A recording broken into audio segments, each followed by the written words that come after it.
So Landmarks College is a small, growing, independent specialist college for people with learning disabilities, and we aim to improve the life opportunities of our learners once they finish college. So it's a kind of a driver towards helping people become more independent to whatever degree that would be, or secure employment. And we've done that, we've achieved that by having a number of innovative delivery models, such as the pub that we're sat in here today, that helps learners learn real life skills in a real life environment, specifically for hospitality and catering. We've done the same for land-based and animal care up in Eckington, where we have a farm, and we work with 50 employers across the region that place our learners in real environments doing real work. Your move to reposition Landmarks works very closely in alignment with the local authority's desire to have a more outcome-focused commissioning approach. And we realise that paid employment is the best route for good adult life outcomes when it is an appropriate pathway. And what Larry and Landmarks are doing is really setting the bar for what good looks like. We started off with, I think, 8 in the first year that we did it. Yeah, we did. You know, and 3 years later, we've done 30. Yep. We worked with 30 learners, and the vast majority have secured employment. What defines good partnership for me is, and this is going to sound a little bit cliched, is the right balance between support and challenge. We have a professional relationship that goes back further than either of us would care to remember. Can't remember. Where we started, but it is about the ability to have an honest conversation and to appreciate each other's perspectives. You can see partnerships really starting to develop between providers as well as with the local authority.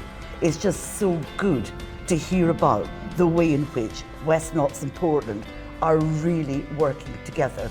And I guess that for me defines the role of the local authority, which is around facilitating and enabling rather necessarily than doing. Nottinghamshire and Derbyshire have always worked closely together as far back as I can remember, but in particular we started to work much more closely when the funding changed and post-16 funding came back to local authorities with all the associated responsibilities. Louise came very much from a learning skills council background. I came much more from working directly with young people with special educational needs and disabilities, and I think together we were able to work with the providers in particular. I learnt from Louise learnt from me about the needs of young people. I learnt from Louise about negotiating skills and how the funding works, and I think as a combination with the same goal in mind, we were able to work together in a better way than if we'd tried to approach providers separately. And we have what we kind of informally call our Friday afternoon sessions, when we tend to at least once a month have an hour's conversation just to tune in about where the local authority is, where you are. Yeah. And our most recent focus has been about safe growth. Yeah. The temptation to grow this model too quickly is huge, but part of the delights of it is its relatively small size and flexibility. And I guess for us, it's around expanding the hub model, not ossifying it into too solid and big structures. No, because some of the magic of Landmarks is the size and the way we're doing things now. To dilute it runs a risk of us not getting to benefit as many learners as we currently do.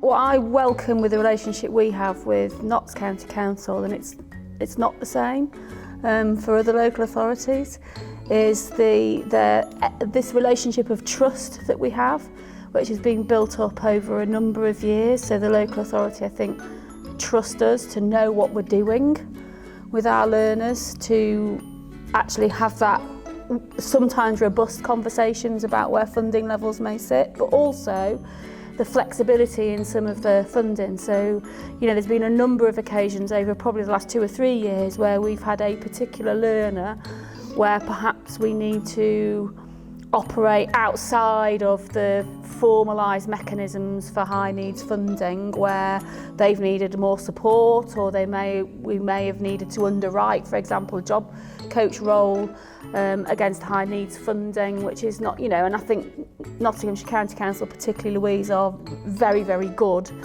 at hearing those things on a case-by-case basis and actually being able to flex the funding they have available. The relationship we developed with Portland over probably the last 12 months, Angela, has got a funding element to it. So Portland have been really supportive with some of our students in providing therapies, for example, that may be identified in an EHCP, that as a mainstream provider we just do not have that capacity in our college to do it. And Portland have been doing that with a number of our students this year with great success. And also Portland have done an assessment for a young man just recently, actually, where we'll be putting in an application for an EHCP.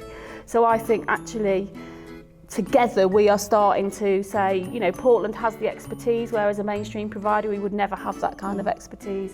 And so we'll draw on Portland and fund them through our high needs claim to provide that specialist support for us. And the local authority are cool with that. And I think that's part of the partnership, isn't it? We're working together to meet the needs of individuals. It's not about you or it's not about West Notts or Portland getting whatever. It's about us working together to support individuals. And one of the other things I think we're talking about is developing some of your staff with some of the basic skills around communication and positive behaviour support, which again will make a difference to those individuals that you have that are high needs in the organisation. And the other great thing about Landmarks is because it's not too big, it retains a flexibility and an adaptability, which from a commissioning perspective works really well. I mean, I spoke to you, about a year ago, about some gaps we had in the market around the Nottingham, Nottinghamshire conurbation, that's the city and surrounds. Yeah, absolutely. I mean, we've always had a curriculum about independence, and with the same message of delivering a curriculum that makes a difference, we will take the curriculum to the home localities of the learners, because if the learners become more independent, they need to do that where they live, not where the college is. So we were grateful for those conversations, because it challenged the curriculum to deploy across the region. And actually we have more learners off-site learning than we do on-site, and our outcomes are better for it because it's more realistic. Learners are developing real skills in real life situations. The employability grant was awarded by the government to local authorities specifically to develop supported internships, to expand the number and increase the footprint. We've used that funding, and I still have some of it tucked away, to develop links with employers, and we sourced external expertise on that, and also to deliver a programme to engage with providers and support them to develop their capacity. That's been hugely beneficial to a small provider like us, that you've been able to offer places for that rather expensive supported systematic instructor training.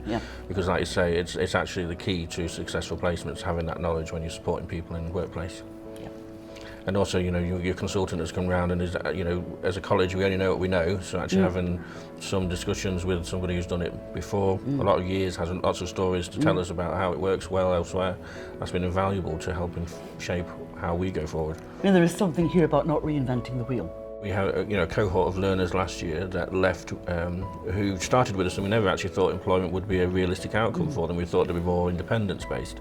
But actually, when we exposed them to working with employers in the real world, they actually have chosen to use their PA funding to continue working there. So we're supported voluntary. We end up having to categorise that and it's excellent because the learners are having a routine in their lives, they're engaging with people, unfamiliar people, so all those softer skills are still being maintained and developed. But that was a surprise to us about how ambitious the learners are for themselves once they've been given sight of what's possible. And being part of their communities, that sense of being integrated and feeling a sense of belonging and self-worth. You can't necessarily measure it, but golly, can you feel it, can't you, Larry? Yeah, absolutely. This is too important not to do. So knowing where you can get top-level buy-in and success, or doing it in a way develops a momentum.